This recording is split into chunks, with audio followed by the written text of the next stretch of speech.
responsable dels tallers de Junior Report als centres de secundària, són tallers d'actualitat. El taller es divideix com en dos grans blocs. La primera part expliquem què és un mitjà de comunicació, per què serveix, quines són les funcions principals o què hi trobem en els mitjans de comunicació. Tenen una ideologia darrere que quan expliquen les notícies ho fan sempre partint d'aquesta ideologia. Aquí parla de cop d'estat i aquí en canvi parla de sobiranisme. És la mateixa notícia. Què passa si només llegim un dels dos diaris?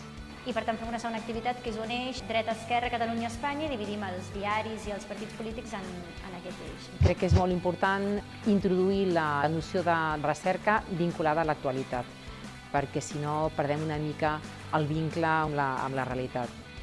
Ha sigut bastant interessant veure els posicionaments polítics dels diferents partits i dels diaris, coses que no sabíem.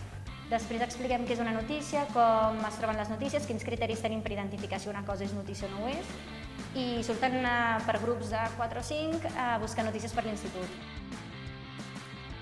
Llavors, cada grup quan torna fan el seu diari per grups, treballen manualment amb cartolines i tal, llavors fan com plantegen les notícies que han trobat i les redacten.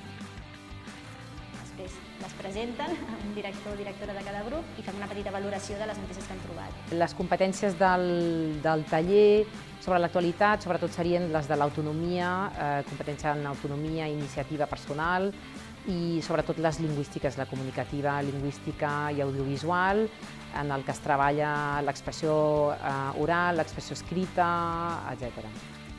Després fem una última activitat, que és un petit teatre, que ens serveix per explicar-los la importància de contrastar la informació. És una activitat molt dinàmica i molt pràctica i veuen que si només es queden amb una versió dels fets, doncs molts cops poden acabar titulant malament i és molt important tenir com diferents versions. Jo ho recomanaria moltíssim perquè crec que els joves es veuen molt identificats, es fan preguntes entre ells. Sorprenentment, perquè en aquestes edats sempre és una mica difícil, al final són adolescents, sí, no hi ha moltes coses que els interessin tan apassionadament. Aquests tallers són molt dinàmics, que funcionen molt bé, que els alumnes acaben interessant-se molt. Fa un pas més per almenys il·lusionar-los amb que aprenguin a ser crítics. La manera en què interpreten les notícies doncs, acaba sent molt important. Reuneix moltes qualitats que és ideal per joves. És un taller molt dinàmic.